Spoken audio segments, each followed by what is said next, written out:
Welcome back to the Premier League show. 3 defeats in a week for Liverpool.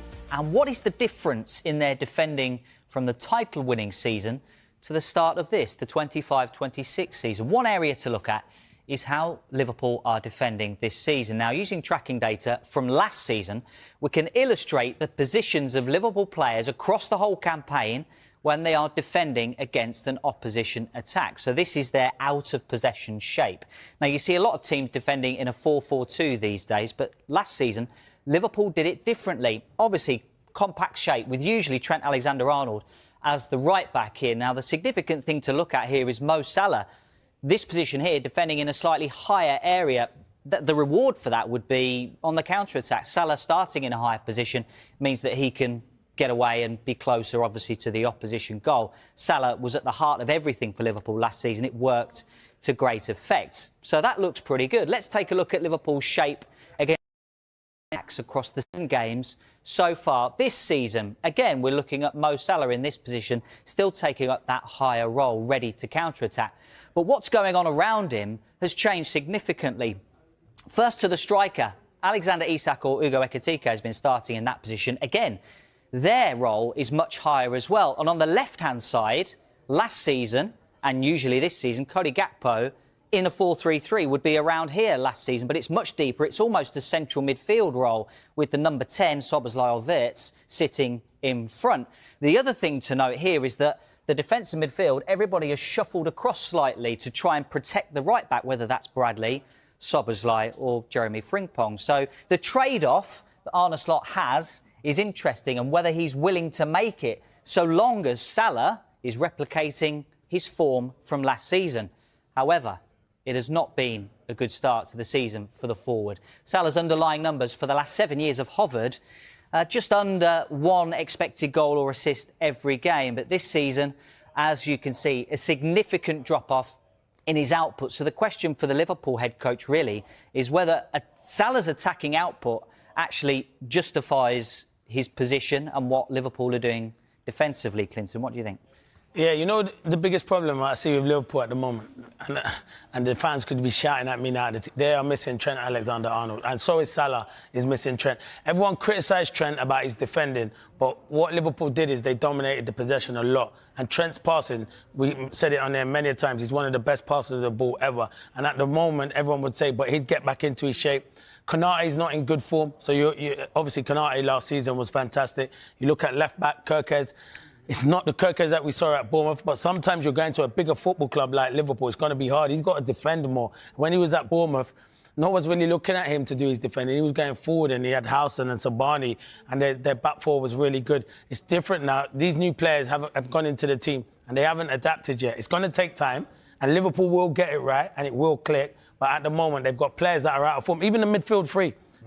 He went back to his tried and trusted midfield three on the weekend. They're miles off it at the moment, and they'll probably be the first to say, apart from Szoboszlai, I think he's probably been their best player. He's probably been the best right-back and their best midfielder. But you can't play him in both positions. You miss him playing him in midfield. But it's just teething problems for Liverpool. I don't worry for Liverpool. Yeah, it's bad. I know they've lost three on the bounce, and the fans might start worrying, but he's a good manager. He came in last season, and everyone was looking at him saying, can he do a job? He's filling big shoes of Jurgen Klopp. I think Liverpool will be fine. On the Trent thing then, the whole story with Trent Alexander-Arnold, he used to get criticised for his defending. Yeah. If the whole team are shuffling over and they're trying to protect the right-back, does that flip that whole story on its head? Was actually Trent Alexander-Arnold's defending underrated? Yeah, well, it looks to deal with it. Yeah, well, listen, sometimes in a one-on-one position, Trent would dive in, and his positional sense wouldn't be the best. But one thing you see with Trent, as I said, the passing outweighs what he's doing in defending, because he'll assist and he get the best out of Salah. So the reason you look those positions, you were spot on. Salah was higher up because Salah wouldn't come back and really do his defensive duty. But what they would do is when Liverpool win the ball, he'd play an outstanding pass and they'll just break. And I do think now Trent would leave Salah sometimes one-on-one, when now he's probably got Frimpong, Bradley running into his space as well. So it's so difficult. There's not space for Salah. So as I say, it's teething problems. It's going to take time, but you're right. And the one thing they did have is Gravenberch, who was outstanding last season in that 6. If Trent was out of position, they'd all shuffle across. At the moment, it's not working. But that's just because it's loss of form. It's going to take players. I'm telling you now, when Wirtz and Isak click, Liverpool will be fine. That's what I'm saying. When them two start clicking, they'll be fine. And it just gives confidence. It's just teething problems, but there's nothing to worry about with Liverpool. They're a good team. And listen, question marks will be over Arne Slot because they're saying last season, and now you brought in your players. So how are you going to deal with your players? But they'll be fine. So the point about the attack, I don't know if you've seen the documentary about David Beckham, and he speaks about his move to Real Madrid and saying that the problem was that he was a right-hand side right winger, which is where Luis Figo liked to play. So you've got a problem. And the point being that no one who knows football would deny that Isak is a brilliant player, Ekitike is a brilliant player, so is Salah, so is Florian Wirtz. Yeah. But you can't just chuck them all in and expect it to work straight away, no matter how good they are. No, you can't. And to be fair, their number one target was Isak. Did I think they were going to get Ekitike? No. Did Ekitike probably know Isak was coming? Probably, because his agent would have said what other players they're looking for. But Ekitike's come into the building and done ever so well. Isak's not hit the heights yet, but he's still getting up to fitness. He missed the majority of pre-season. When he gets it right, we know he's a top striker. We saw what he did at Newcastle. The one is Wirtz. Is trying to get Wirtz. But Wirtz is a top player. Don't be fooled at the moment. He is creating chances at the moment. If we look to start on the weekend where he's creating chances, no one's not being clinical enough at the moment. And then you look at Mo Salah. Mo Salah's not hitting the heights that he hit last season. But I do believe that's because he's missing Trent Alexander-Arnold. Gakpo's been all right on the left. But I don't like Wirtz on the left-hand side. I think he is better in that number 10. It's just going to take time. I just actually think when they get an understanding, Wirtz and Isak, it might be Ekitike, you might have to go over to the left-hand side because Isak is going to be the main man at the moment and Salah's never going to get dropped. The other point, which I think Virgil van Dijk made at the weekend, is that they're all grieving still over the loss of their mate. And it was interesting, actually. I was at Turf Moor a few weeks ago when they beat Burnley, and you saw as the penalty went in, Andy Robertson sort of pointed to the heavens, and it reminds you that it's not over. It's never far from their minds, and then they are still probably every single day battling with the loss of Diogo Jota. Yeah, absolutely. And, you know, and the fact is everyone's different and there'll be different stages of grief and it will hit people at different times. And, you know, as you say, every day they'll be looking around the dressing room. Every day they're on an away trip, they're on the coach, they're playing PlayStation, as Diogo Jota loved to do. And I think it is a factor that they'll be thinking about for the next weeks, months, years, this group of players. And I think particularly, you know, when they're behind in games as well, Diogo Jota was often such an impact from the bench. Yeah. You think about the game at Stamford Bridge, look into the options now. Of course, Liverpool have a great number of options on the bench to bring on, but he was always someone that contributed off the bench. You know, this is something that is going to be with these players for a long time to come, and I think it will be a factor going forward. First look at the sports stories in the morning's newspapers. Joining us are The Independent's chief football writer Miguel Delaney and ESPN's senior writer Mark Ogden. Great to see you, gents. Welcome along. Let's quickly run you through the back pages before we chat. We'll start with the Mirror. And their back page leads with Manchester United. The headline, a more time for Ruben, following those remarkable comments from the minority owner, Sir Jim Ratcliffe. We'll be focusing on that at length in our discussions as well. There's also some interesting quotes from Thomas Tuchel across most of the papers. Lions will be underdogs at next year's World Cup, so says the England head coach. In the Times, they also splash with United. The headline, Ratcliffe, I'll give Amorim 3 years. They also have that underdogs line from Thomas Tuchel. Big cricket news ahead of the Ashes down under. Australia captain Pat Cummins, injury boost England's Ashes chances. That would be huge news if he was to miss that, wouldn't it? And on the Telegraph, a similar collection of stories. Ratcliffe backs Amorim is their headline, and also Tuchel's team talk. England manager doubles down. Yeah, but we'll start with Manchester United. It's on, you know, the back pages there, as we saw, on all of them, really, because this is a pretty remarkable set of quotes from the minority owner of United, Sir Jim Ratcliffe, saying that he wants to give Ruben Amorim 3 more years. He speaks of there being no knee-jerk reaction to the current run of results. And he also spoke of a long-term plan.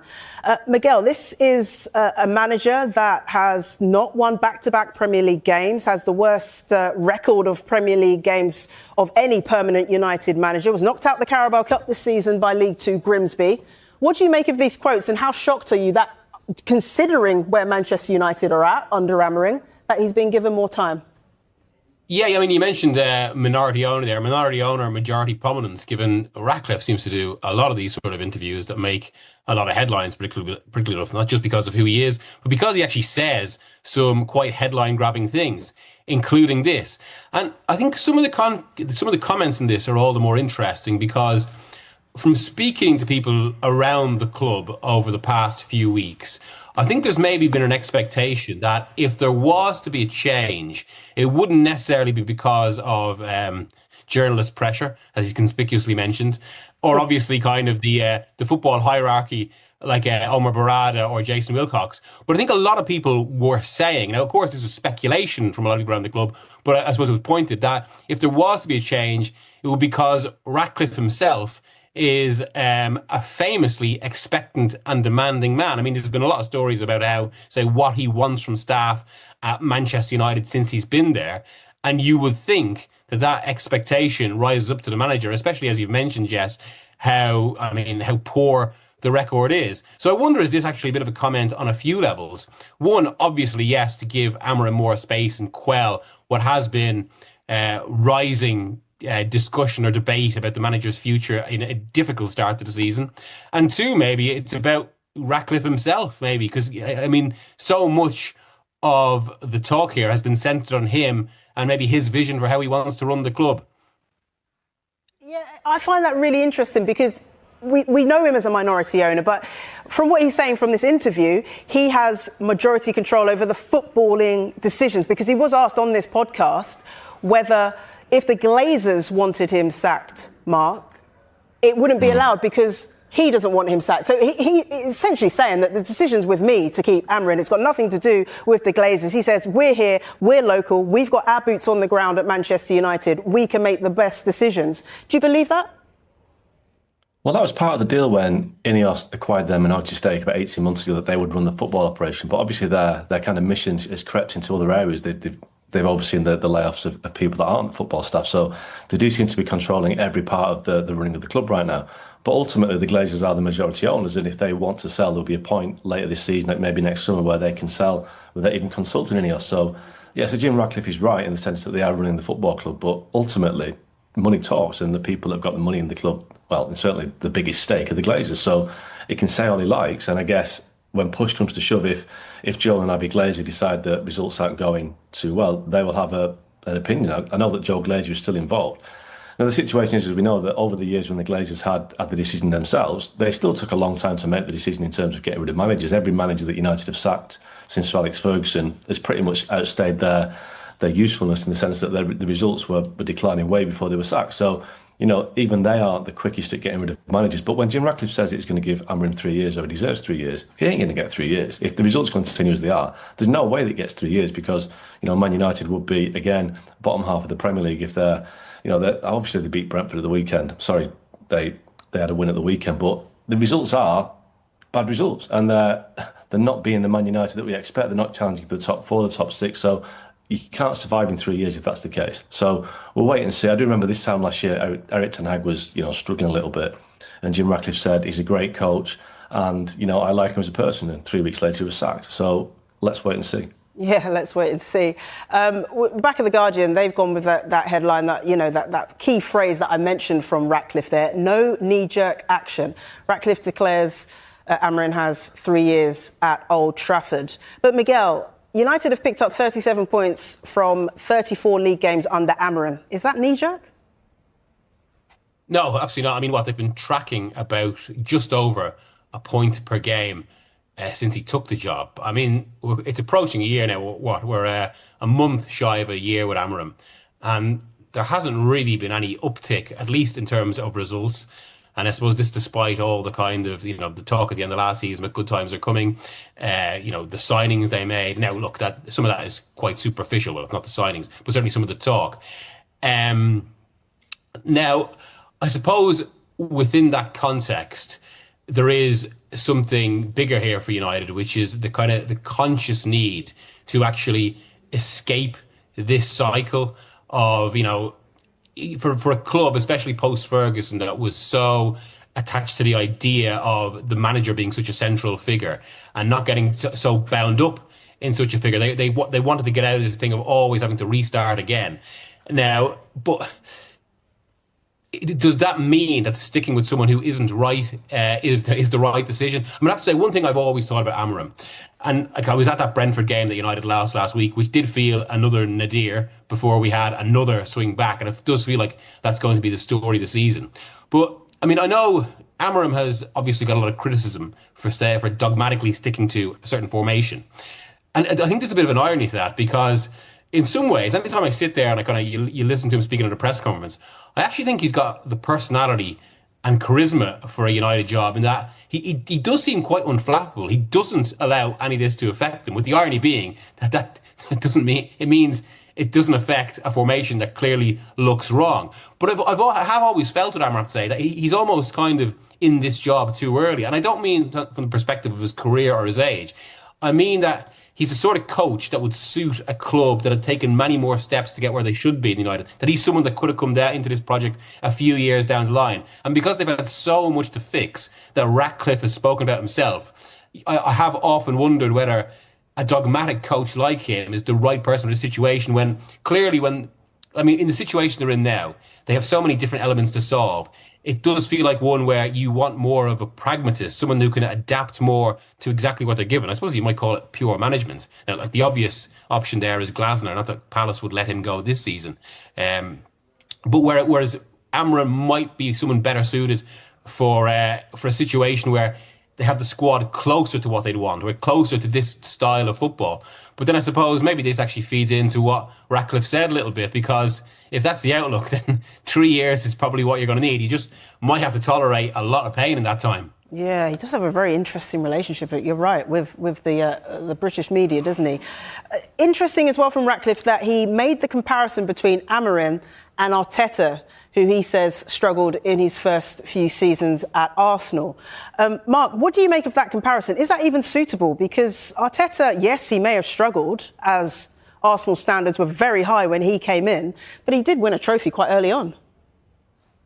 Arteta did struggle early on. You're right, he won the FA Cup quite early, but the season two after that, it wasn't really going anywhere. I remember he had a terrible start to, I think, his third season, and it looked like he was under pressure. I think he lost 2 games heavily, and he was really wobbling, and obviously Arsenal stuck by him. But it did struggle. But I think Arsenal at the time, they had a sense of progress, and I think Arteta did a lot of things that Amorim has tried to do, in the sense of getting rid of high-earning players that weren't performing. But, Arsenal weren't coming from the same level of expectation that I guess Amorim's under at United, because I think certainly when Arteta took over, Unai Emery had been at Arsenal and they'd had that decline under Arsene Wenger, so Arsenal kind of dropped off a cliff a little bit in terms of not being in the Champions League for quite a while. They hadn't won enough trophies, they hadn't challenged for the league since 2004, so it's kind of a different level of pressure. I think they were more prepared or more able to play a long game at Arsenal than they are at United.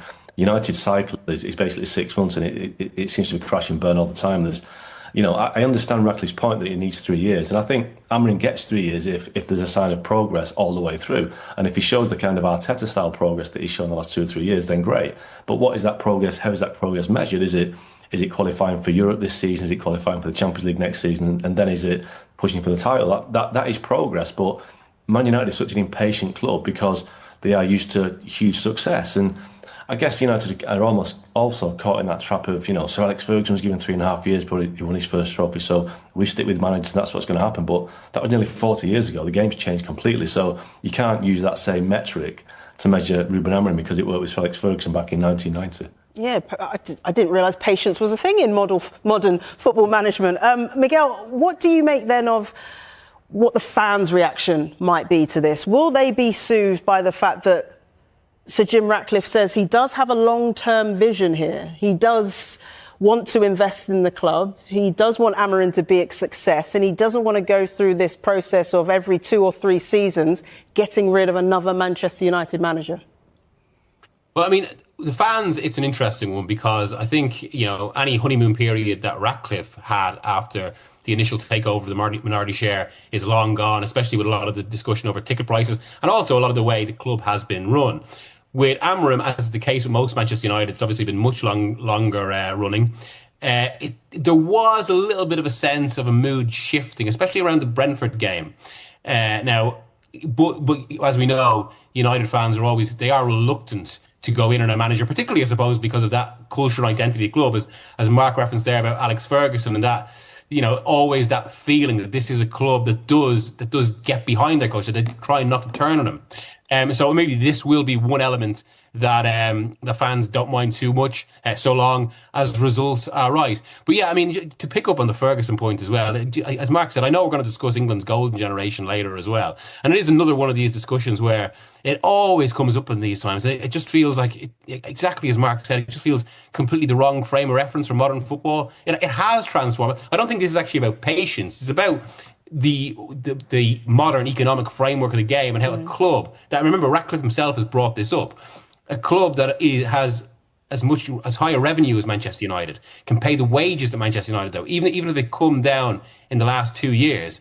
I mean, that brings a level of expectation, because of direct correlation between finance and performance in the modern game in 2025, and which is just one reason why it's completely different to the Ferguson era. Also, one thing to say on Arteta as well, he did 2 years into that job, because it was going badly, he completely changed his first 11 and obviously brought in a lot of the younger players in Saka and Emile Smith-Rowe. I think that signalled a bit of a vibe shift for Arsenal.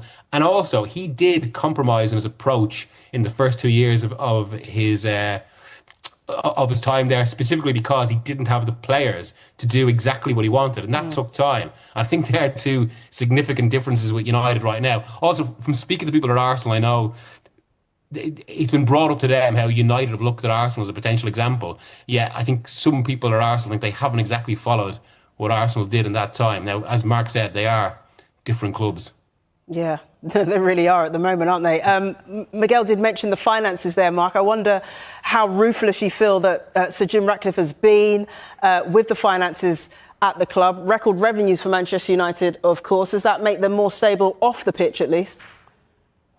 Well, the revenues have gone up, but if you look at United's revenues over recent years, they've really kind of gone up very slowly compared to where they were maybe 10 years ago. They're still making lots of money, but they haven't grown as big as Man City and Liverpool have in recent years. So that's because they haven't been, competing in the Champions League or winning Premier League. So their earnings have gone down. So I understand why Jim Ratcliffe had to make cuts. Man United's staffing levels were and still are much higher than their Premier League rivals. But, there's a lot to do at United. I think they're in a bit of a catch-22 situation. They can't start generating more money off the pitch until they start winning on it. But they can't start winning on it until they start generating more money off the pitch to bring in better players, pay bigger wages. So, it is difficult. And I understand that, Amorim is in a tough job. But ultimately, it gets back to the situation that results aren't good enough. And if you are tracking on relegation form as Man United manager after almost a year in charge, it is a bit weird to be told you've got 3 years in the job. Yeah, the two go hand in hand. Finances, results and finances. Mark, Miguel, for the moment, thank you very much. We're going to take a quick break. When we come back, we'll be looking at more of the sports stories in the morning's newspapers, including this in the Times. We must play like underdogs, says Tuchel. We will focus on the England head coach and his comments ahead of that friendly with Wales at Wembley.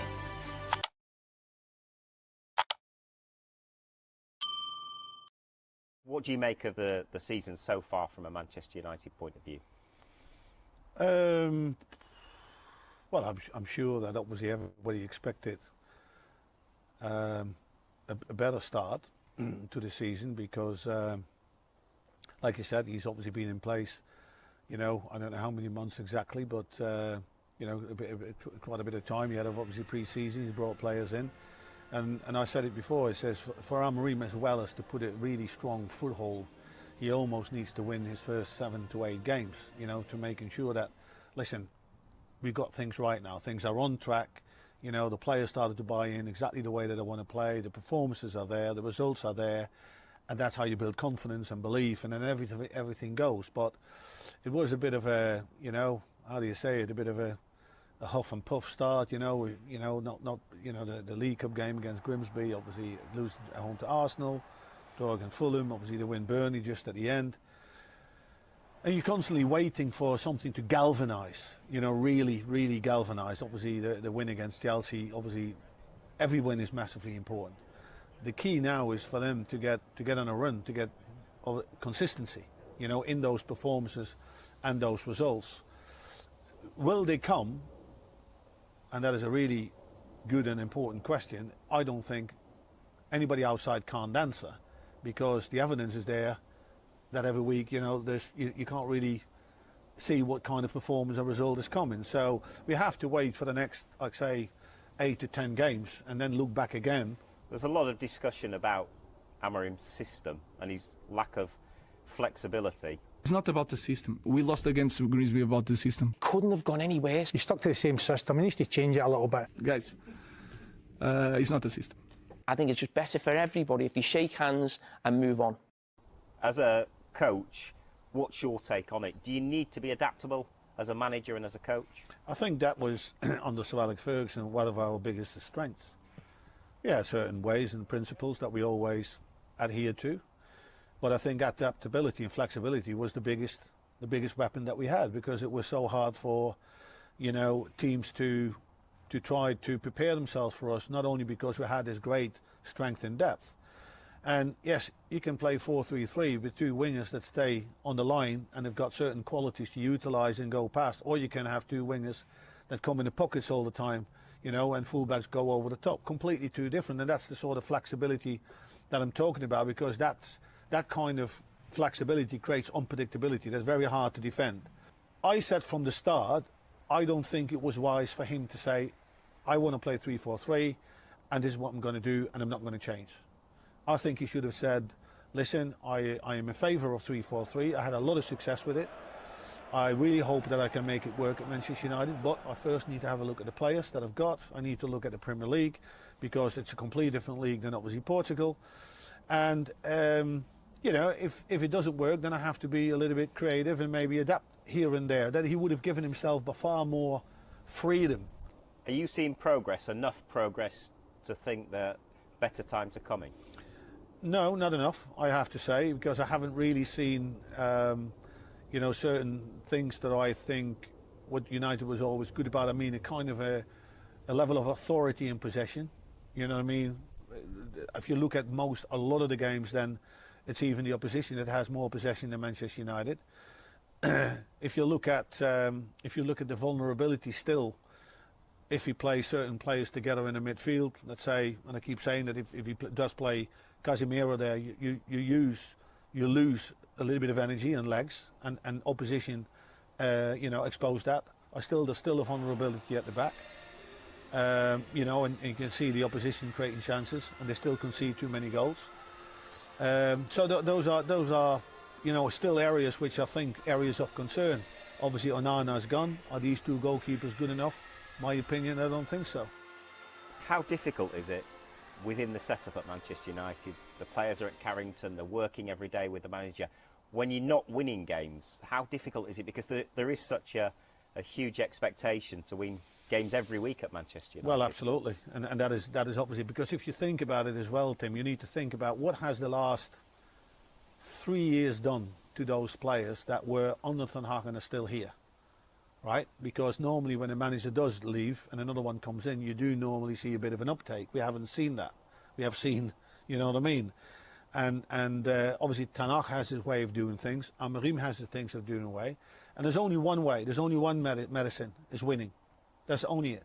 That creates that belief. That creates that confidence to go in and get. Listen, we're getting somewhere now. You know what I mean? And that is the way that you want. And now there's no European games, so they can work basically from weekend to weekend. So you've got a whole week training to go and prepare. But that's the danger, that the manager tries to persist with something where the players might have something. Is this really going to work? And that can never happen. You always have to pull from the same hymn sheet. And when you look around the Premier League, Liverpool strengthened over the summer. A lot of other teams have strengthened as well. How do you see the Premier League at the top of the table? Is it as difficult as it's ever been to win the Premier League right now?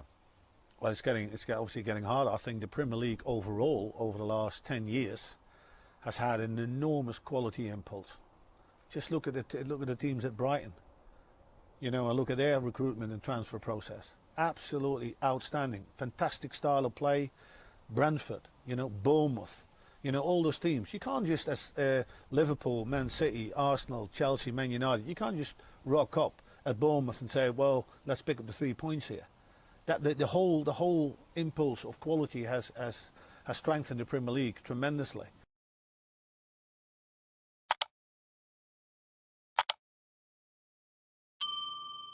Let's turn our attentions to the Mirror then, because they've gone with war games, and this is all about young Adam Wharton potentially going to Manchester United. They want to splash the cash and get Adam Wharton from Crystal Palace. I mean, great idea, because he's a great player, isn't he? Oh, gosh, yeah. Proving himself for England as well. Yeah, and there's a strange situation at the moment where you've got Adam Wharton and Elliot Anderson, two superb talents, young England players, outside of the big clubs. So there's clearly talent to be had if you're among the big six, as it were. I think for United it makes a lot of sense, because midfield has been, for me, their biggest weakness, really going back even to the end of the Fergie era. They never really replaced the Scholes, Carrick midfield. They've never been able to control games in the middle of the pitch in the way that a big club should be able to do. They've papered over the cracks with different solutions. I think it's been the worst part of Ruben Amorim's football, has just been this absence in midfield. It's partly the formation, but it's partly just not having players that can take the ball and control the game and play a pass. And Adam Wharton's, he stands out among young England players, among English midfielders we've seen in the last 10, 15 years, just because of his almost Spanish-style skills in that regard. So I can see how he would be perfect for them, but I can imagine they won't be the only club looking at him. No, it'll be interesting. I mean, he missed out, didn't he, in the last camp for England, which perhaps, he was proving a point to Thomas Tuchel in terms of his performances for Crystal Palace just recently. Is that somewhere where you feel that Manchester United, as Jonathan was saying, really need to strengthen? Looking at Liverpool last season, it was almost their midfield, wasn't it, that won them the Premier League? Is that something that they really need to strengthen? Yeah, I completely agree. I think they've been really poor in midfield for quite a while. Also, I think they're especially poor because the system that he wants to play with only two men in the middle, obviously there's a lot of onus on those guys to do a lot of running. And I think compared to basically almost all the other big Premier League teams, they look really poor in there physically. So I think they definitely need more energy, more fresh legs than that. And I think Wharton's an amazing player. I think he's probably the closest England has produced to a kind of Michael Carrick type player in the last 20 years. So I think, and he definitely looks like somebody who could easily make the step up to any team in the country. Yeah, Charlie, is there something you agree with in terms of the fact that they're talking about Kobbie Mainoo and Casemiro could be the ones that go? I think he'd fit in brilliantly. I mean, it's an interesting one with Wharton, though, because it strikes me that Tuchel doesn't necessarily fancy him. Why do you think that is? And I don't know. I mean, he's only played once for England, and when he announced his latest squad, Tuchel said he spoke about the players that he called to say that he's not in the squad. It's interesting that Kyle Walker wasn't one of them. Yeah, and he named Wharton. So obviously he's in his thoughts, but I still think he would have been in the squad now. Yeah, it's curious. A player that good. I'd pick that up too, that he's a little bit lukewarm, isn't he? I think he's sort of dabbling in Adam Wharton rather than sort of really going for him. I think it might just be dynamism. I think Tuchel seems to like the Declan Rice profile of that kind of, really, really athletic midfielder. I think another thing with Wharton is the system, isn't it? He obviously plays in a similar system at Palace, and this may be a sign of further backing Ruben Amorim, of committing to the system and trying to get more and more players who understand how to play it. And he's a really, really bright kid, Adam Wharton. I mean, he's still so young as well, 21. Someone can make sense of it, he would. Yeah.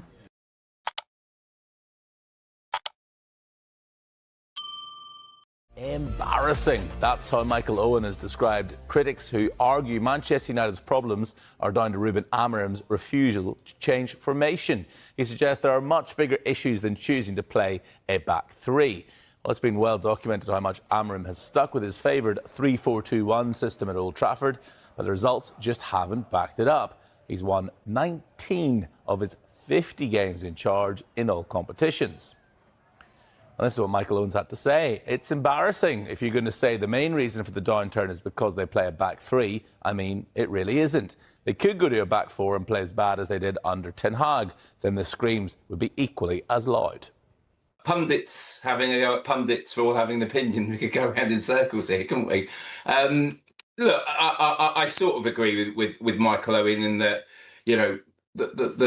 all the problems at Manchester United, and of course there do seem to be a lot of them, they're not all down to the fact that they play with a back three. I mean, not helping themselves, and Amorim hasn't helped himself at all. But yeah, look, I think every Manchester United fan, while they are getting really frustrated and angry with the situation and the performances and the results and their manager's stubbornness over these tactics, I don't think that's the only reason why Manchester United are in an absolute state at the moment.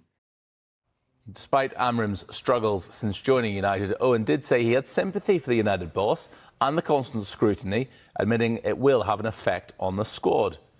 In a separate interview, Owen added, "They're driving cars to training, putting the radio on, they sit at home in the lounge with the TV on, they read social media, they can do all these things. If you're interested in football, you can't get away from what people are thinking and saying about it. Whether footballers should be swayed by those comments or impacted by them, that's a different argument.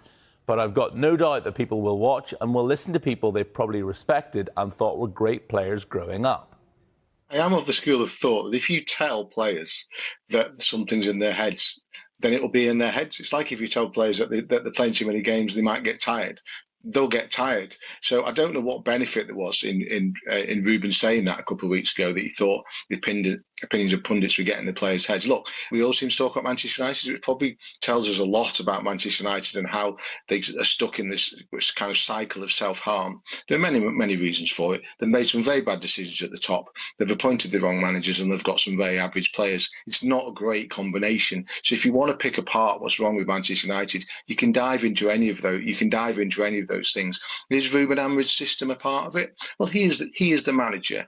And he's been there almost a year now, and as much as we kind of like him as a bloke, it's hard to say he's done a particularly good job. You could argue he's quite fortunate to still be in the job. You can certainly say he's fortunate to be promised another 3 years, like it was by Jim Ratcliffe a couple of days ago.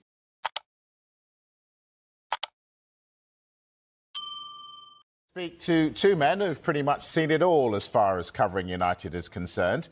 Chris Wheeler from the Daily Mail and the Telegraph journalist Jim White. Evening, gentlemen. Jim White is part of the United podcast, The Good Days Are Coming. Jim, that's an open goal I've got to ask you. Are they? Yeah, it's an ironic title, clearly. Listen, he's been given a vote of confidence today by Sir Jim Amorim. But you know what votes of confidence are in the football business. And I wonder whether Sir Jim will be making such confident predictions about sticking with the manager if they go on a losing streak again. What Amorim's got to hope is that they play like they did against Arsenal, like they did against Sunderland, and not like they did against Brentford. And if he can get a run of games together, his position will be so much more secure, I would say. Yeah, that's interesting. Chris, let's pick up on that. Now, you wrote about the fact the club would have to pay a lot of money if they want to sack Amorim before November the 1st. Is the implication things could get pretty dicey after that? Well, I'd say going off the comments tonight from Sir Jim, probably not. But, I mean, I think after the Brentford game, there was talk from Ineos that he'd be given the whole season, Amorim, and that seemed ambitious. 3 years seems massively ambitious. I'd say let's not forget these are the people that were offering the job to every man and his wife around the FA Cup final last year. Gave Erik ten Hag a stay execution, gave him a new contract and still sacked him anyway. So I'd say talk is fairly cheap here. I think all of us know that a 3-year wait for a manager is very ambitious. It is. Jim, you've been in a lot of news conferences, a lot with Amorim, of course. What do you make of his honesty? Well, it's very, very refreshing for the press. You know, he always gives good press conference. He's got a lot of charm, a lot of charisma, which suggests he's got the character to be able to withstand the kind of issues that you get as Manchester United manager. The only thing he's got going wrong with him at the moment, I think, is not the way he conducts himself. The problem is what's going on the pitch. And the problem is, until he gets that sorted out, I'm not sure he'll ever be secure. Sure. But Chris, some of the things he says, are they actually damaging the club and damaging the brand? I think so, yeah. I think when he came out and said they could be the worst team in the club's history, that was very strong. That didn't go down at all well in the comms department, in the commercial department. He's also said, of course, that you know, that he'd walk away without compensation.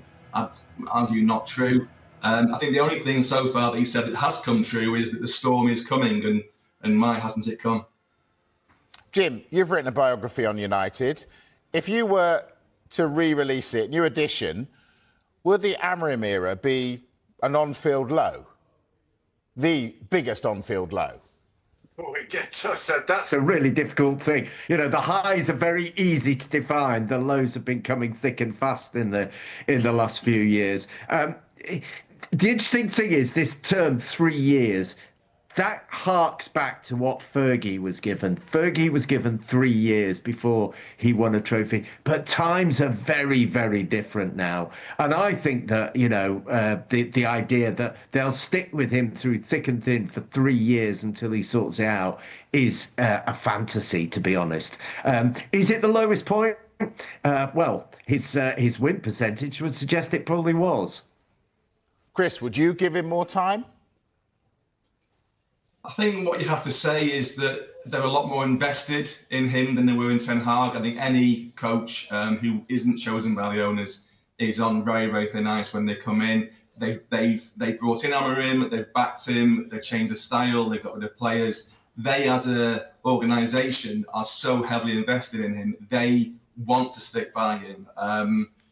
I must admit, right now, the results aren't good. The players seem to be still, after almost 1 year, still struggling with his system. And as I say, I mean, to even be in charge for the next 3 months at the moment seems quite ambitious, but 3 years, wildly so. Indeed. We haven't even got 3 seconds left. Chris Wheeler and Jim White, thank you ever so much, gentlemen, for joining us tonight on Inside Manchester United. Well, we've been asking the fans, should he get more time? And 54% are in favour of giving the head coach more time. Mike Phelan, does that surprise you? No, it doesn't, because I think the Manchester United supporters in general are very loyal to the managers. They are behind the manager. They do want the success they've had before. They can probably wait a little bit longer than most fans, but they will be concerned. They'll definitely be concerned. I mean, 54%, that's like half, isn't it? It's half and half in general. So the jury's still out on that side of it, but they will be there for the manager. They will be there for even the club, to the point of we want more, and the demands are there. So yeah, the manager has to provide that. And those sort of stats that you come up with before, and sort of the talk there from the two guys there, it all points to you've got to win games. You've got. Well, Mike, look at the games. He's got Liverpool away, Brighton at home, Forest away, Spurs away, Everton home, Palace away. Does he survive those really quickly? Yeah, if you're Manchester United, they should win every one of them games, in my opinion.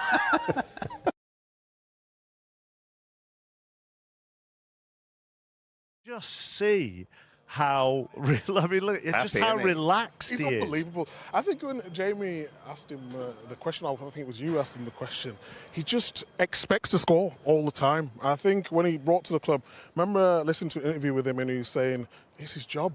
He believes he's world class. This is what he's here to do. He's been frustrated at times and stuff. We talk about what he can't do rather than what he can do. And yes, he can improve in holding up the ball. But if you look at his movement in the box, it's just amazing. It's some of the best movement I've ever seen. People talk about him. Yes, his goal today was physical strength, running through. But his IQ, knowing when to go, when to hold his run and when to just pull out to the back post and get all these goals. It's just tremendous to see. Yeah, I'll tell you what else you've learnt today, Mark, and every Premier League defender should be thinking this. Don't try to fight him. Don't kick him, cuddle him. Because as soon as you get into this kind of try to intimidate him, try to threaten him, try to get in front of him, you've turned him on. That's exactly what he wanted. And when they were asked the question, he said, first 10 minutes, I felt a bit tired. And then he started doing this to me and I was like, okay, bring it on. I'll have some of you, and that's exactly what happened. So in the future, there's some. I always used to think, I played with Emil Heskey. Emil was like that. When someone got Emil angry, that's the sort of thing he could do. But if you were nice to him and let him have it, how you doing, Emil? Nice to see you. He wasn't so interested in it. And I think that's a little bit the same with Haaland today. They started this war, and he certainly finished it. But then that begs the question for any central defenders or defenders in general who are watching this. What do you do with them? Don't fight him. Don't fight. But the Don't get the involved. instinct must be, if you've got a 6'3" centre forward who's a goal scoring machine, that you want to have a battle with him. So what do? You retreat as soon as possible. As soon as the ball comes up, as soon as Guardiola's got the ball and he looks up, you drop off, because once you get into a physical battle with him, it's impossible. You know, you've got pace and strength, and he's got a conviction to finish it off as well. Just give yourself another yard. But then what happens if you give him the space, though? Yeah, but the space will be in front of him. If you give yourself 5 yards and the space is in front of him, we've talked about Haaland for a long time now about him holding up the ball. That is not his strongest part of the game. So I would be saying in that position, just let him have the ball as soon as he gets his touch, and then I'm engaging. That is a different. Vandenberg there tried to fight him, tried to go too soon, and before you know it, he's in a fight with him, and you're never catching him. It's also a great insight to what goes on in an elite athlete's mind, because he said, I've never been happier off the pitch. And I think he looks like that, because sometimes when we've interviewed him, and we all stand, and sometimes he can be a bit surly, can score a couple of goals, he perhaps doesn't give you the interview that you'd like. That's the happiest I've ever seen him. We were lucky, we stood with him, because everyone else sees the analysis, but his face lit up when we were talking about that goal. And that gives you a little insight into where he is in his mindset and how comfortable he is in his own skin. And that's why probably he's in, I feel... You know, last year he started the season really well as well, but it just feels like his all-round game.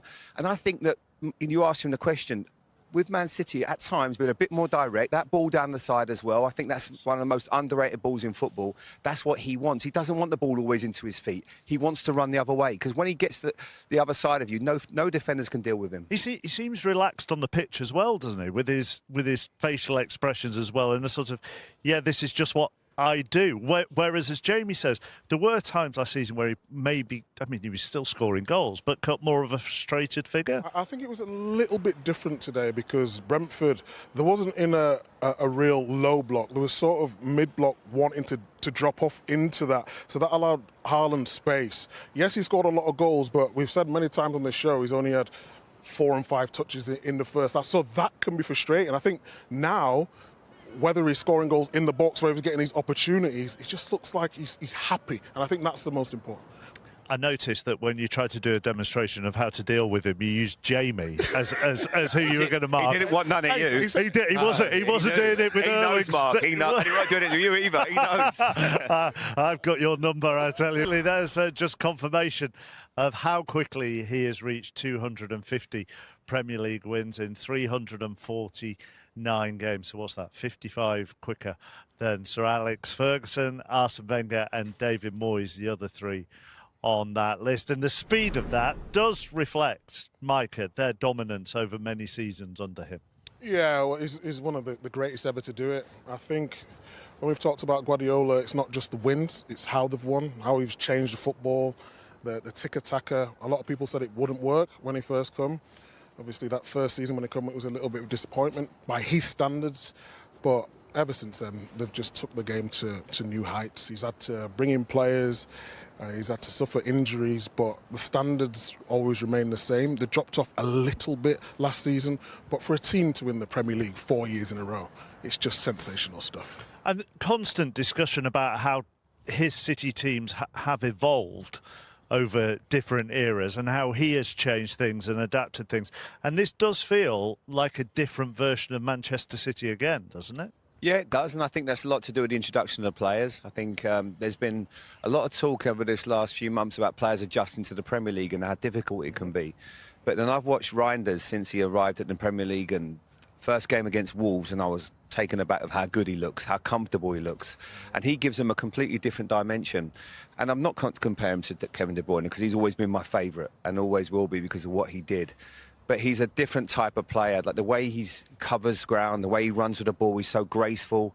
He doesn't maybe spot those eye-catching passes that Kevin did, but there are certain things that he does that are just amazing, you know. And this league catches you by surprise. It's tough, it's physical, and he seems to always find time on the ball. He has been a really good addition to the club, and sometimes they've spent vast amounts of money to get the superstars, and you thought, well, only they can get in because of the money. He was one that probably lots of other clubs would have looked at, maybe not quite sure, played at AC Milan and obviously had a good career, but he looks like a really good bit of recruitment. I've been very impressed. So how high do you think you can go? We're talking Yeah, I mean, just keep doing what he's doing. I mean, in terms of how far he can go, he can be the catalyst in that midfield, you know, and take Manchester City back to challenging, winning titles quicker than probably what we thought, because it's going to take a little bit of time because of the players they've lost. But yeah, and especially when you lose Rodri at the moment, and he's going to be in and out, as Pep's rightly said, when you come back from an injury, it's never easy, and he's struggling with other parts of his body, and he has to adjust to that. But when that happens, that's when you need other players to step up. Phil Foden has stepped up, and he looks back to his best. Reinders, as I say, has been fantastic. And sometimes it's the different players. And when you have Kevin De Bruyne there, at times you're so reliant on him, and everybody else waits for him to do something. Now it's maybe more of a collective, and that's what we might see with Manchester City. That's the only negative, really, for City from this evening, isn't it? Rodri, and obviously Pep Guardiola said to Emma, they hope it's not too serious and they will wait and see. Something tweaked in that right hamstring. Yeah, it doesn't look good. I think Pep alluded to it in his interview there. Everyone's asking why he doesn't play all the minutes. I think he's just trying to protect him. When you come back from a bad knee injury, you do get these little niggles, whether it be a calf or it be a hamstring or whatever it may be.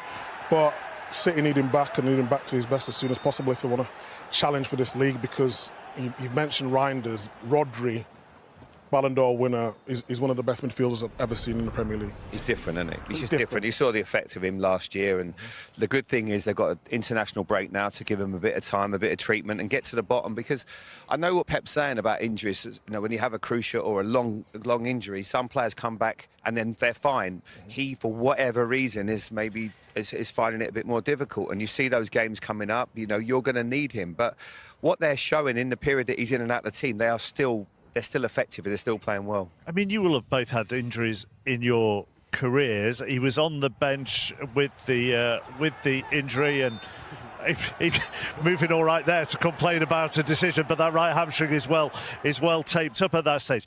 When you're coming back from a really serious injury like he is, then the niggles are to be expected, aren't they, as you try and find some kind of fitness and form and get back into a routine? Yeah, I think that's what Pep, again, was talking about. It's just protecting him a little bit. The injuries I had, I just couldn't recover from them. And this league is so intense. We keep talking about the amount of games that not just Man City have, the modern-day football, and now you do need a little bit of protection, because it's too intense. It's too intense, and the way he plays in that midfield, it's difficult, isn't it, Jane? Yeah, and I think as well, when the game's coming thick and fast, and he has to remember, and if I could give him one bit of advice, because it's almost my specialist subject, injuries, unfortunately. well, that's why I did pass to you. We.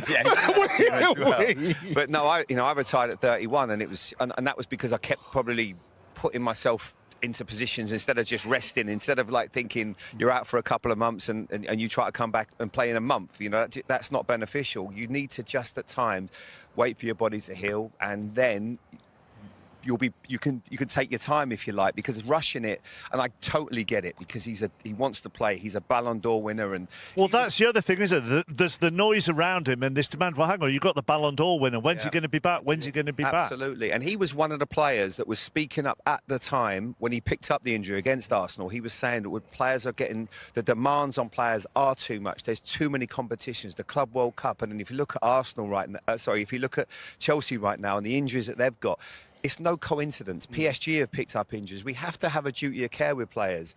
But I totally get it. When you've been out that long and you feel okay, you just want to play. And you're going to say to Pep, please, I'm ready. And because of the importance of what he brings, you will play him.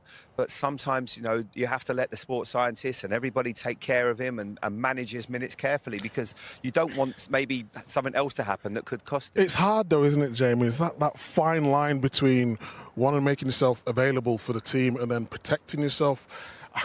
I did myself damage with my knee. I shouldn't have been playing, but I was captain at Villa when it happened. I put myself out there. And so you felt the pressure to play? But I didn't feel pressure from the staff or the fans or anything. I felt the pressure myself. You know, you come from Manchester City, you win the league, you go to Fiorentina, it doesn't work out for you. Then you come back to Aston Villa as the quote-unquote star signing, you want to be available on the pitch. And when you're not available, you do stuff. I was getting my knee drained before trading, going out and playing on a Saturday. And I look back now thinking, what was I doing? I was never right. But I understand, going back to Rodri, why you would put yourself forward, because you want to be on the pitch. Would you, to just take him out of, not the firing line for a bit, but to give him the best possible chance for a long-term recovery so the niggles aren't there, would you give Nico Gonzalez a run? Yeah, I think he needs a run. I think he started okay in the first couple of games when he came to the club. And then he sort of petered out a little bit. He's not sort of grabbed that position like we know he can. I think in his defence, he's more of a number 8 than a number 6. So a lot of people are thinking he's going to go in that number 6 role and start dictating. And in Man City's team, he can do that. But he's not going to be at the level of Rodri right now. Players need time. Need time to bed in, show exactly. Maybe this is an opportunity for him now, show exactly what he can do. But I think he's more of a number 8 than a number 6. Let's look at the bigger picture and show you the top half of the Premier League table. Manchester City, 3 points off Arsenal. Remember, they had those defeats to Tottenham and Brighton a little bit earlier. And you look at the sort of 3 clubs in the main who are considered to be in a title race.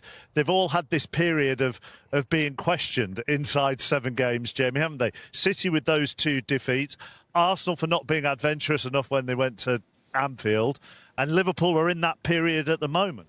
Yep, absolutely, and I think it might be that kind of season. I genuinely believe that. If you were to ask me whose shoes you'd like to be in right now, you'd have to say Arsenal. And that was before a game where people were questioning if they lose at Newcastle, are they out of the title race? And that's how quickly things can change. You know, Liverpool were unbelievable last year. I use the analogy that they climbed the mountain. They had so much togetherness. They were a desire to go and win the title as a team, and everything was spot on. You know, they had players that were playing at the peak of their form. You know, Virgil van Dijk and see that they almost have what Liverpool had. You make of the fact that it's the fault of you and all your fellow pundits that have got into the players' heads for talking about the system. What? That's what Ruben Amorim claimed. Right. The pundits had got into his players' heads with all this talk about the system, and the system wasn't the problem. All right, I've not seen that, to be honest with you. Yeah, I've not got a lot of time for that. I think if you're... Well, for a start, if pundits are getting into your head, then you shouldn't be playing for the club. As simple as that. I mean, do people not remember Alan Hansen criticising us when we broke in as young kids, saying that you can't win anything with kids? That was the greatest centre-back of all time at that moment. You know, the most successful centre-back of all time, talking about us as if we were, you know, inferior and nowhere near good enough. Do they not think that we got criticised during our football careers? I'm sorry, you're playing for Manchester United. It comes with the territory. You've got to step up, and you've got to basically... And look, they've been hopeless in the system. They've been absolutely hopeless. So, I mean, all right, it's not the system, it's you, the players. We can start just battering the players. I mean, I've mentioned the system because I've not liked certain things that I've said. For instance, you know, Mason Mount playing left wing back. That can't happen. Changing the back 3 all the time. That 2 in midfield means that, you know, Bruno's got to play in midfield. I don't like that aspect of it. So the parts of the system are a problem in the sense that they haven't got the right players, you know, or it's meaning that Bruno's not in his best position, which is probably in that position where we've seen Enzo Fernandez today, in that number 10. So the system does create problems. But you're right. It's not. He's right in what he says. It's not the entirety of the problem. The players are a problem. The manager is a problem. The whole thing's a problem. If you're losing football matches to the level that Manchester United have been doing, then I don't know. I never blamed anybody else when we lost football matches. And I played in the dressing room that basically when you lost football matches, you came in and you said, "Sorry about that, lads. Today I was a mess for that goal, or I made a mistake." There was accountability. Why would you blame other people when you're losing matches? I mean, to be fair, that's a pretty big problem in itself. So, no, I've not got any time for it. Excuse mentality, shortcuts, blaming other people. You know, it's the worst thing that you can do that in life. I think they just need to concentrate on doing their jobs and do it well and win football matches. That's the only thing that's going to shut anybody up is winning football matches, and they've not won anywhere near enough football matches. We could all be quiet and say nothing about Manchester United. It's getting to that point, by the way, where people are just switching off a little bit and sort of saying, well, I expected it. which is the worrying thing. The fact that we're still talking about the club and the fact that the club's still under scrutiny tells you how big the club is. But it's getting to that point now where Manchester United lose that you almost like to think, well, I expected that. And that's a big problem because the levels have dropped to such a standard. So no one wants that. You think the ex-players that played for the club want to see Manchester United lose? You think I go there, my kids go there, every other week if they're not going to Salford and watch them play? And I go and watch them play if I'm not working for Sky. You think I want to go and watch them lose? You think I walk down that canal bank for 45 minutes into that stadium just to go and watch them lose? No, I don't. I go to watch them win.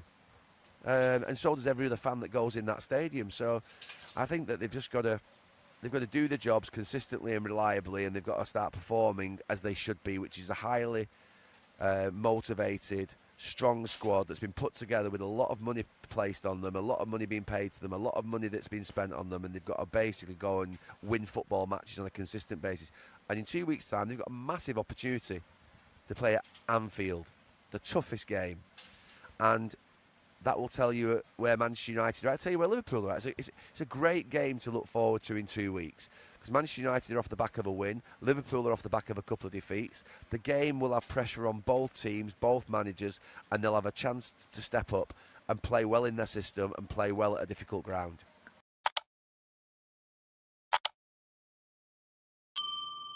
Sports Desk. Now, there are less than, I can't believe this actually, 250 days until the World Cup begins in North America.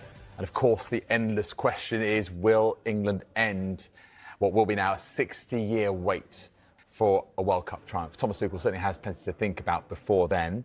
The man alongside me, Ian Foster, has had success at World Cups and Euros with England youth teams. So delighted to have you with us this afternoon. I mean, there's so much at this point for Thomas Tuchel to think about. Obviously, he's got an ongoing qualifying campaign anyway, but it's going well for England. 5 wins out of 5, quite clear, and the group could be sealed relatively soon. But how much of the planning will already been done this far out from a World Cup, 250 days to go, and what are the details that Thomas Tuchel will be sort of focusing on right now? I don't think Thomas will take his mind off qualification. I think it can be achieved next month. Yep. So I think he'll be really laser focused on that. In the background, logistically, I imagine team operations are in the US, Canada and Mexico, looking at training venues, stadiums, hotels, etc. It really kicks into gear, and the strategies will kick in once they've qualified and then once the draw happens. Because it's over such a huge area. It's the complete opposite to how it was in Qatar, where it was basically just on one street almost.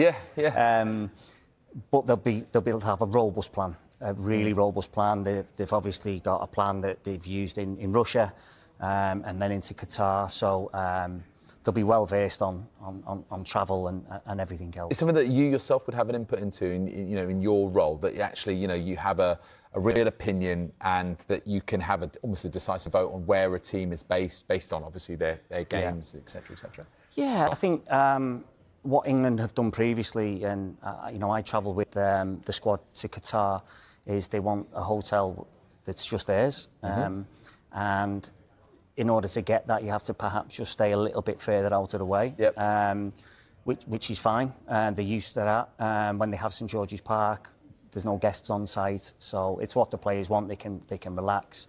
So the coach will have an input on geographically where they need to be in terms of the training venue and how far away that is. And I guess any modifications that need to be made, because you're going abroad, so you don't know necessarily what you're dealing with. You'll want to make it your own. Yeah, exactly. Yeah, as well as being solely. And everything is planned down to the branding. Everything. When the players arrive at the hotel, it'll look like an England. Yeah. It'll feel like home. And that's important in terms of just their sort of a recognisable context that is familiar to them, that will allow them to. All these tiny details add up, don't they? But it seems like at this point, when we look at major tournament form, in the Gareth Southgate reign, England to rediscover their knack to go deep. How important do you think that experience will be in an expanded World Cup in the US? Well, what's happened throughout my experiences throughout the pathway is that teams have now gone to finals and been successful.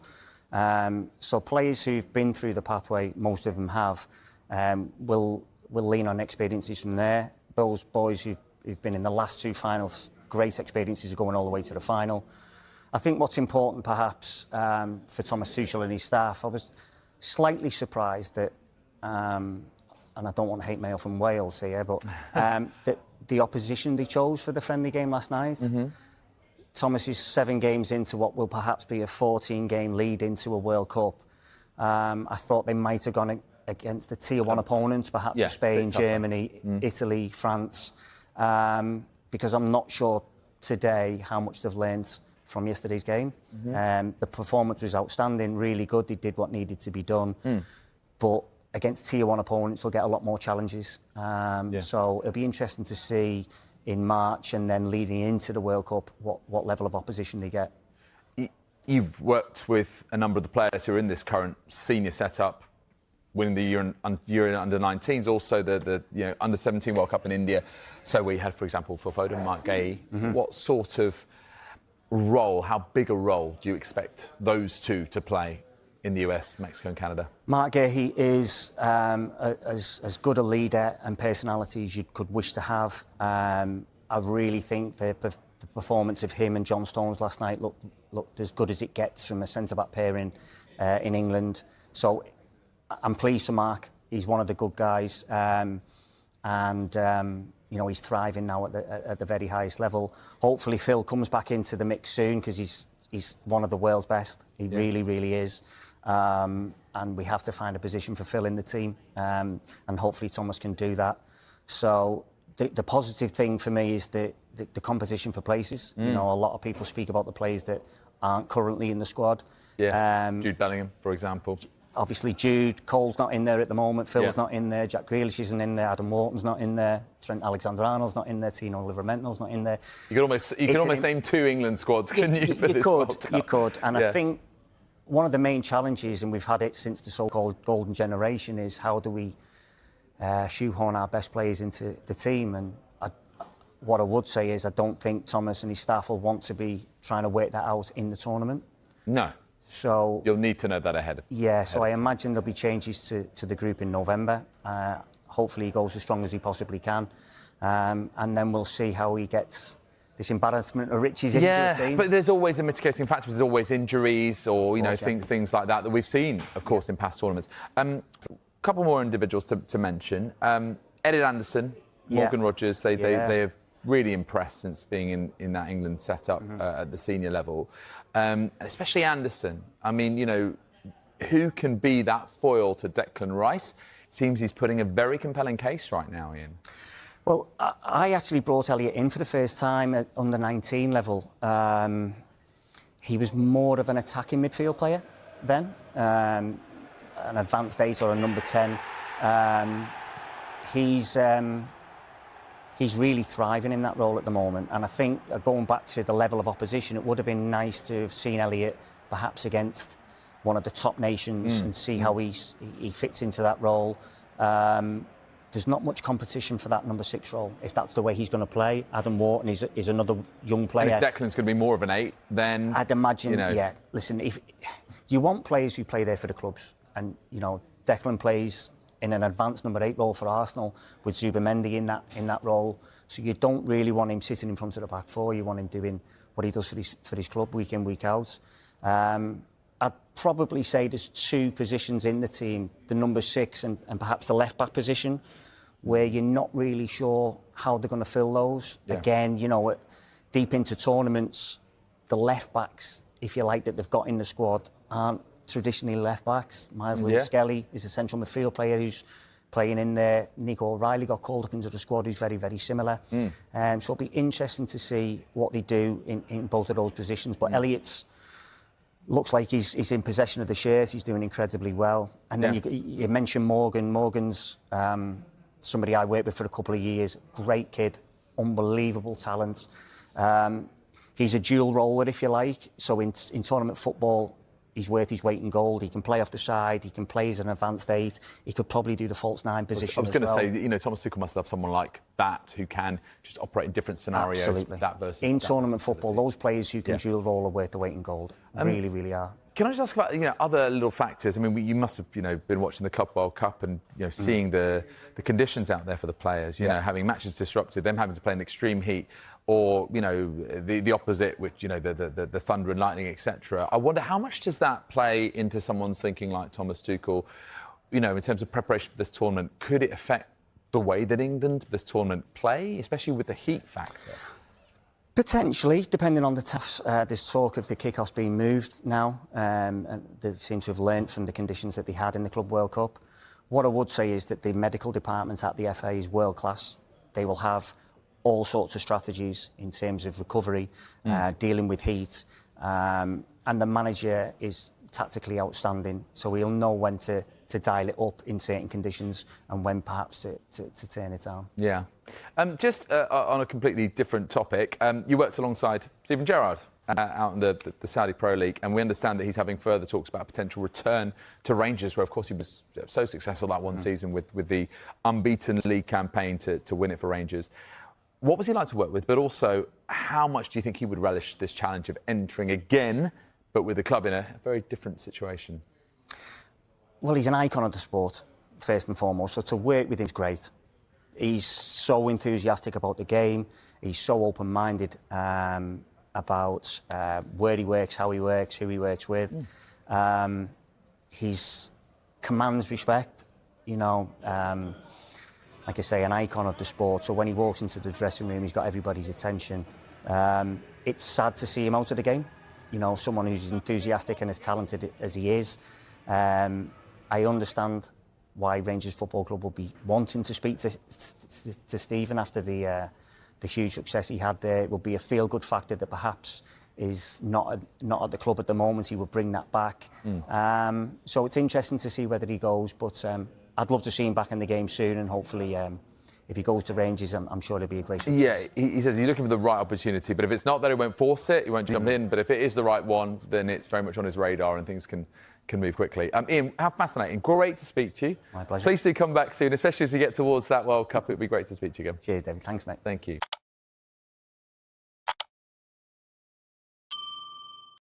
Let's start with the Telegraph then, because it's quite remarkable, isn't it? Dyche in frame for Forest. Jonathan, how have we got there already? I think we're only 7 games in. I know. I mean, it feels sometimes like we're living fast forward in football these days. It is 7 games in, about a month. And yet it's not the biggest surprise. First of all, because we're talking about Marinakis and Forest. And secondly, just because Ange's reign has gone so badly, really. Not just in terms of not getting results, but he hasn't connected with the fans. We've already seen sort of protests after the Midtjylland game. It's a fascinating story when you know, you got John Percy and Sam Wallace writing about Forest. You know it's going to be really well sourced. I asked myself as a journalist, why is the story even being sort of floated out there? You know, you wonder if this is something that the ownership would like the fans to know, that we're already... I mean, West Ham do this trick all the time when the fans are unhappy. There's always a story about so-and-so's got 3 games to save themselves. So I wonder if this is partly to appease the fans. But if you look at the detail, I mean, they're looking at people like Marco Silva. Would cost a pretty penny, wouldn't he, It would cost a pretty penny, yeah.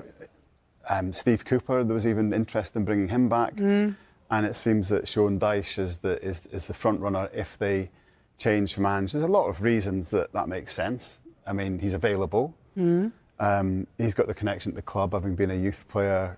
Steve Stone and Ian Woan as assistants are kind of semi-Forest legends. He lives locally, but bigger than all of that, you know, he's almost become that latter day, I don't know, Sam Allardyce Pardew figure that a Premier League club struggling looks and can bring in, knowing that he knows his way around the league. He's got a way of playing that's going to make you hard to beat, going to guarantee results. So it also says to me that Forest might be a little bit worried about the league position if they want to make the change so quickly, and they're going from let's have Ange and let's play a different type of football back to let's just get some results. Yes, solidity. Jack, it's remarkable though. I mean, we've witnessed Marinakis berate Nuno Espirito Santo, so he likes to do things publicly. But it's remarkable that we're talking about this so soon, surely. It is amazing, but then I think that as soon as the Forest fans were singing "Sacked in the Morning," yes, after the probably game, didn't help. At that point, you thought Ange is probably on borrowed time. Like, not many managers not many managers get out of a situation like that. I think it was always a very, very difficult job for him to take. I mean, going from Nuno to Postecoglou's football is a total 180, and it might have worked if they'd done it in June or July, but to do it in September, mid-season, with no pre-season, no transfer window, and when the team is playing 2 games every week, which means the manager doesn't get time to really coach the players properly, it was always going to be incredibly difficult. It's such a 180, and yet somehow going from Postecoglou to Dyche would be even more of a 180 than going from Nuno to Postecoglou in the first place. So they would effectively be doing 2 consecutive 180s and ending up not quite where they started, but closer to where they started than where they've been for most of September and October. Charlie, do you feel this is kind of like a bit of, PR from Forest here, and sort of saying, actually, we are worried as well, joining in with the fans? What do you think's going on here? As Jonathan said, I think, if John Percy's written that, so it'd be right. And I wouldn't necessarily mean that's a story that Forest wanted out. Maybe they did, but I think sometimes it's just good journalism. And other than the fact that maybe he's just been handed that, it's just good journalism. He's found that out from sources. And is it a surprise? No. I felt Postecoglou wasn't the right fit in terms of the bloke that he's working for, and different to Russell Martin at Rangers, but never felt that was the right fit for obvious reasons. And this one, so it's not a surprise. It's going to sort of end in tears quite quickly. I was surprised at the Forest fans turning on Ange a bit, because they're a pretty sensible bunch, Nottingham Forest supporters. They're not spoiled. They've had some really tough years, and those fans, a lot of them can still remember being in League One. So that did surprise me a bit, but that shows you that something is not right there. And Sean Dyche, if he does go in, will do a good job and will get Forest away from trouble. Absolutely no doubt about that. Is this really the end for Ange? You've covered him extensively, didn't you, with the Athletic at Spurs? What's gone wrong for Ange Postecoglou at Forest? I just think... No, I really like him, and I think he's got a very, very distinctive, original style of play. But I think it's always been a bit of a house of cards, and it needs everything to be in place for it to work. He needs a lot of time with the players to get them fit enough to do the running. He needs a pre-season. He needs players who've been brought in who can play his particular brand of football, I think. And I think that in the right circumstances, it can be amazingly entertaining. And we've seen that he's had lots of success, not just winning the Europa League with Tottenham, but all of the success he had with Celtic, and then plenty of other trophies in Japan and Australia and so on. I just think that this was such a hard job for him. This was such a difficult job. And to take it in the middle of the season with no transfer window and no pre-season, it was basically never going to be easy at all. How will that go down with the Forest fans that are picking up the Sunday Telegraph today? Are they going to be happy the fact that Dyche is in the frame? I guess they might be. I mean, as Charlie said, that they are a realistic fan base. I don't think the disconnect with Dyche with Ange is a kind of sign of them being, flaky or having ideas above the station. I think it's because they were so wedded to Nuno. And they also had quite a bond with Steve Cooper. So I think they've consecutively had managers that they liked, that they felt had really pushed the club forward, sort of taken away from them. And that's probably caused a lack of faith in the ownership, or a disconnect with the ownership. So Ange could end up being a bit of a sort of sacrifice to keep them happy here, I guess, and a sign that, we are sort of listening. Because surely if you appoint Ange, you're buying, as Jack said, you're buying into a style of play and a management that surely that goes beyond 7 games. Yeah. You take a long-term view when you're doing something like that. So to think of changing does rather seem like they're spooked by the reaction to it. I imagine a lot of Forest fans might be thinking, well, if we're going to sack Ange and then bring in Sean Dyche, who obviously plays a very physical, compact, competitive, counter-attacking style of play. If we're going to play that football, why did we just sack the guy who was really good at that, who gave us that all the way up until about 6 weeks ago? That's a good question. Why have we spent so much money and wasted all this time when we had a bloke who was really, really good at that style of football here until recently? Yeah. I'm still surprised that Postecoglou took the job. Despite all the defeats at Tottenham, his stock was obviously quite high because he's won the trophy. And, if you were going to pick one owner at the moment in that league, or certainly a key owner that was not going to have an awful lot of patience, it's going to be Marinakis. So I just don't know why Postecoglou went in there, really. He could have waited till next summer. And, you know, as you said, go in, start fresh, get the players that you want in, that fits your style. So, you know, I'm amazed that he took. Yeah, I almost wonder if he was kind of so keen to sort of prove himself and compete again, and kind of get back to work and prove that I'm just not going to be on holiday. I'm not going to go and work in like a lower level league.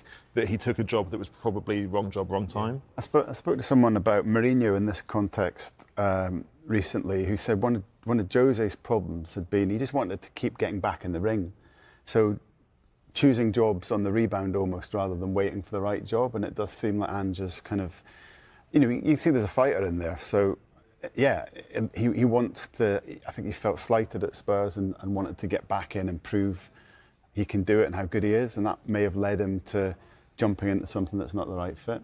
Just finally, in terms of the week that we've seen, we've had, you know, Sir Jim Ratcliffe put an arm round Ruben Amorim and tell him that he's potentially got 3 years. Is this kind of like a proof that perhaps some clubs will kind of not necessarily learn that actually changing managers all the time, this constant does kind of lend itself I still to... don't think Amorim will be manager of Manchester United next season. It's all very well. So, I mean, I don't think things are going to will ever change. I think, managers are under more pressure than ever, get fired quicker than ever, as we're going to probably see with Postecoglou. But also with Sean Dyche, excellent manager, not given enough credit, I think. And I know things went and moved on at Everton, but he did so well in really, really difficult circumstances there. And I'm glad he's getting another Premier League job, it'd be nice to see him back, if not at Forest, somewhere else. Yeah, he's a good character to have in the Premier League as well, isn't he, Jack? Yeah, I really like him. He's very direct, he's very straightforward, he has lots of opinions, he's not afraid to say them. And I think that, frankly, I think the Premier League needs a bit more of that. It can get a bit... Actually, Postecoglou is very good on that front as well. Postecoglou is very opinionated, very thoughtful. You know, people don't always like what he says, but he comes out with opinions and backs them up. But yeah, I do think Dyche adds to the sort of levity of the Premier League.